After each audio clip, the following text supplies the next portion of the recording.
आज आपके साथ एक बात शेयर करना चाहता हूँ। आज बारिश के मौसम है, जब मानव जीवन वर्षा पर निर्भर है। बारिश कई संस्कृतियों के लिए ताजे पानी का स्रोत है।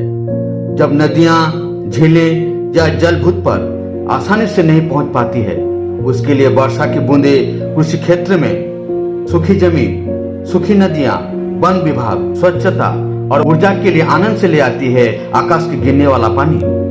जब बादल पानी की बूंदों से भर जाते हैं तो वर्षा की बूंदें पृथ्वी पर गिरती है। लाखों पानी की बूंदें एक बादल में एकत्रित होकर एक दूसरे से टकराती है। जब पानी की एक छोटी बूंद बड़ी बूंद से टकराती है तो बड़ी बूंद के साथ मिल जाती है। जैसे जैसे ऐसा होता रहता है, बूंद और भी भारी हो जाता है। जब पानी की बूंद इतनी भारी हो जाता है तब वो जमीन पर गिर जाती है। जब घोर वर्षा होती है तो इस समय एक आकाश में एक चिन्ह दिखाई देता है, एक मेघधनुष। मैं एक दिन बारिश में भीग रहा था। उसी समय पहाड़ की ओर तिरछा नजर उठाकर देखा कि एक 7 रंग वाला मेघधनुष दिखाई दिया। तब मैंने सोचने लगा, बारिश के साथ मेघधनुष का संबंध क्या है? यह हमारे लिए क्या इशारा करता है? उसको जानने के लिए तुरंत घर गया और साफ सुथरा होकर पवित्र बाइबल में ढूंढने लगा।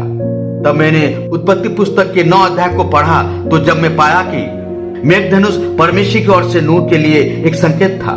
परमेश्वर ने वादा किया था कि वो पाप के न्याय के लिए पृथ्वी को बाढ़ से कभी नष्ट नहीं करेगा। ये परमेश्वर की महिमा और उसकी निष्ठा को दर्शाता है और परमेश्वर में आशा और विश्वास का प्रतीक है। जब उत्पत्ति 9 अध्याय 9 से 17 पद को पढ़ते हैं तो खुदा ने नूह को कहता है, सुनो, मैं तुम्हारे साथ और तुम्हारे पश्चात जो तुम्हारा वंश होगा उसके साथ भी वाचा बांधता हूँ, और सब जीवित प्राणियों में से जो तुम्हारे संग है, क्या पक्षी, क्या घरेलू पशु, क्या पृथ्वी के सब वनीले पशु, पृथ्वी के जितने जीव जंतु जहाज से निकलते हैं, सबके साथ भी मेरी ये वाचा बांधती है। और मैं तुम्हारे साथ अपनी इस वाचा को पूरा करूंगा कि सब प्राणी फिर जल प्रलय से नाश ना होंगे और पृथ्वी के नाश करने के लिए फिर जल प्रलय न होगा। फिर परमेश्वर ने कहा, जो वाचा में तुम्हारे साथ और जितने जीवित प्राणी तुम्हारे संग है उन सब के साथ भी युग युग की पीढ़ियों के लिए बांधता हूँ। उसका ये चिन्ह है कि मैंने बादल में अपना धनुष रखा है। वो मेरे और पृथ्वी के बीच में वाचा का चिन्ह होगा। और जब मैं पृथ्वी पर बादल फैलाऊं, जब बादल में धनुष देख पड़ेगा, तब मेरी जो वाचा तुम्हारे और सब जीवित शरीरधारी प्राणियों के साथ बांधी है उनको मैं स्मरण करूंगा। तब ऐसा जल प्रलय फिर ना होगा जिसके सब प्राणियों का विनाश हो। बादल में जो धनुष होगा मैं उसे देख के यह सदा की वाचा स्मरण करूंगा जो परमेश्वर के और पृथ्वी पर के सब जीवित शरीरधारी प्राणियों के बीच बंधी है। फिर परमेश्वर ने नूह से कहा, जो वाचा मैंने पृथ्वी भर के सब प्राणियों के साथ बांधी है उसका चिन्ह यही है। जबकि ये घटना 4000 साल पहले घटी थी, ये वाचा आज भी कायम है। हम इस वाचा जो मूल मेघधनुष पर भरोसा कर सकते हैं क्योंकि परमेश्वर वफादार है। उसका चरित्र नहीं बदल सकता है।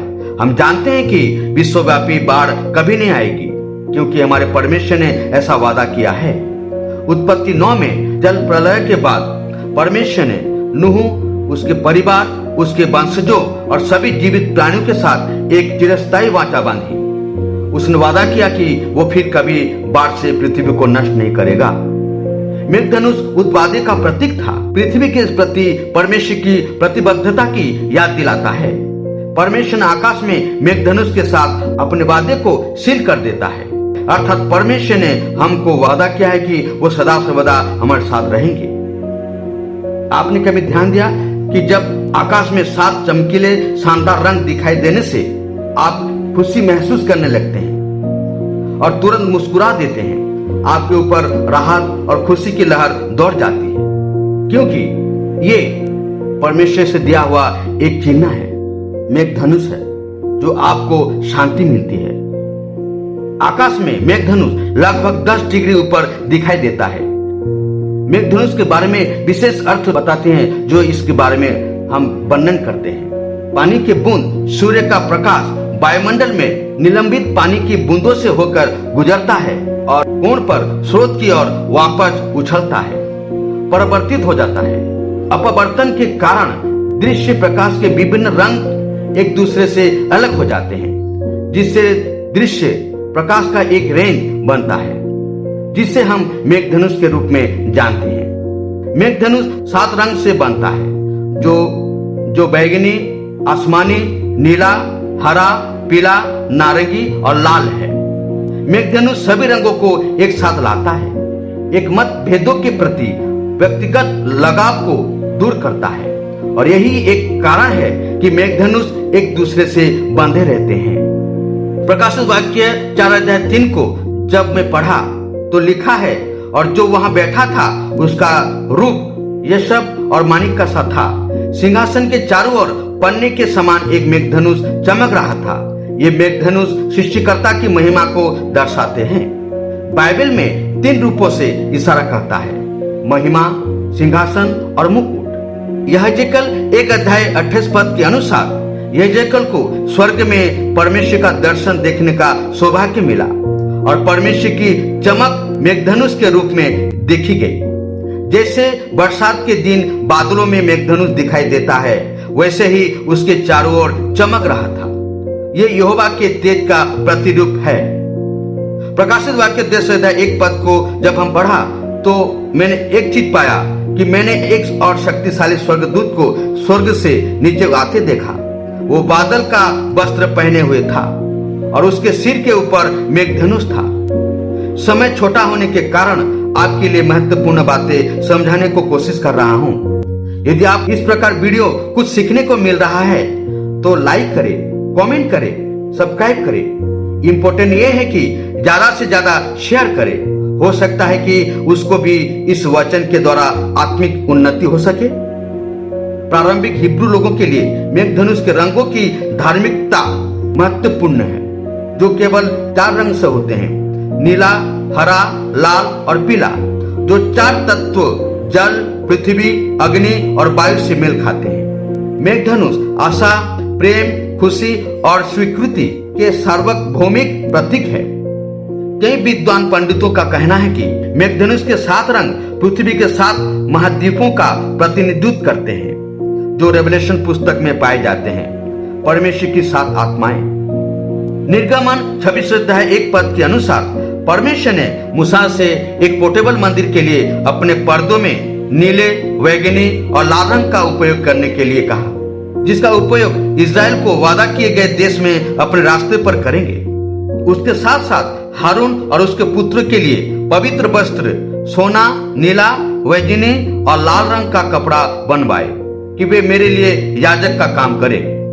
मेघधनुष की सुंदरता सबसे कठिन परिस्थितियों के बाद ही प्रकट होती है, अर्थात मेघधनुष सबसे गहरे बादलों के बीच चमक सकता है। इसका अर्थ यह है कि आप भी चमक सकते हैं। खुले दिमाग से बदलवा की ओर बढ़ने का इशारा करता है। हम जानते हैं कि नई चीजें डरावनी हो सकती है, इसीलिए इसे इस तरह से सोचे, जब जीवन का दरवाजा बंद कर देता है तो एक और अधिक आश्चर्यजनक दरवाजा खुल सकता है। कुछ लोगों का मानना है कि मेघधनुष स्वर्गदूतों का संदेश है कि सकारात्मक परिवर्तन बस आने ही वाला है। वैज्ञानिक हमें बताते हैं कि हमारे जीवन शैली प्रकृति के साथ साथ युद्ध कर रही है, अर्थात अधिक बाढ़, गंभीर रोग, तीव्र तूफान आ रही है। मगर संतुलन बनाए रखने के लिए परमेश्वर ने अपनी ओर से परेशान ना होने का मानव जाति को दोबारा नष्ट ना करने वाला वादा करता है। मेघधनुष के रंग प्रकाश की एक शुद्ध पूर्ण किरण 7 रंगों की 7 डिग्री में विभाजित है। हर प्रकार के विभिन्न प्रकार के जीवित प्राणियों का प्रतीक है, जो हर इसे गहरे स्तर पर पृथ्वी पर दैविक उपस्थिति के प्रतीक के रूप में समझा सकता है। स्वीकार, शुरुआत, खुशी, श्रद्धा, आशा, प्रेरणा, एकीकरण, प्यार, कामयाबी, आनंद, आध्यात्मिकता, परिवर्तन, ये मेघधनुष का मतलब भी हम कह सकते हैं। मेघधनुष का दिखना फिर से शुरू करने का एक मौका है। नई शुरुआत और परिवर्तन का प्रतिनिधित्व मेघधनुष द्वारा भी किया जाता है। ये देखते हुए कि कैसे वाचा और उसके चिन्ह दोनों पर समान जोर दिया जाता है। ऐसा प्रतीत होता है कि हमें परमेश्वर के साथ अपने रिश्ते को बेहतर ढंग से समझने के लिए मेघधनुष की अन्य उल्लेख के साथ जुड़ने के लिए प्रोत्साहित किया जाता है। यह हमारे लिए आशा का संकेत है। इन छंदों से बाइबल में मेघधनुष के 3 इंपॉर्टेंट बात मिलती है। सबसे पहले मेघधनुष न्याय के बाद आशा का प्रतीक है। दूसरा, मेघधनुष मसीह के सिंहासन को घेरे हुए हैं। तीसरा, मेघधनुष मसीह का राजसी मुकुट है। शेष इंपॉर्टेंट बात यह है कि इसका मतलब यह नहीं है कि परमेश्वर अपना दैविक क्रोध प्रकट नहीं करेंगे। यह ध्यान दिया जाना चाहिए कि जब मसीह वापस आएगा तो वो परमेश्वर के सभी विद्रोहियों का न्याय करने के लिए क्रोध में आएगा। उस दिन लोग पहाड़ियों में भाग जाएंगे और गुफाओं में छिप जाएंगे और कोई भी स्थान सुरक्षित नहीं रहेगा। परमेश्वर का क्रोध पापियों की दुनिया पर आ रहा है। यह पापियों का पृथ्वी पर बुरा असर पड़ने पर परमेश्वर का क्रोध पापियों के ऊपर भड़केगा। जब मसीह वापस आएगा तो वह निश्चित रूप से मेघधनुष को उसी रूप से पुनः प्राप्त करेगा जिसके लिए मूल रूप से जो योग्य है। यहां तक कि परमेश्वर के सिंहासन के चारों ओर एक राजसी मेघधनुष का चित्रण किया गया है। इसका उपयोग परमेश्वर की महिमा का संचार करने के लिए किया जाता है। प्रकाशित वाक्य 4:3 के अनुसार मेघधनुष हमें याद दिलाता है कि जब आकाश में बादल घिरेंगे तो लोगों को डर होगा कि बारिश बाढ़ बन जाएगी और सारा जीवन नष्ट कर देगी। इसीलिए परमेश्वर ने भविष्य की पीढ़ियों के लिए खुदा ने वाचा की याद दिलाने के लिए बादलों में मेघधनुष रखा कि खुदा फिर कभी पृथ्वी को नष्ट नहीं करेंगे। पृथ्वी को रचनात्मक सुंदरता और अद्भुत शक्ति के लिए उसकी स्तुति करें।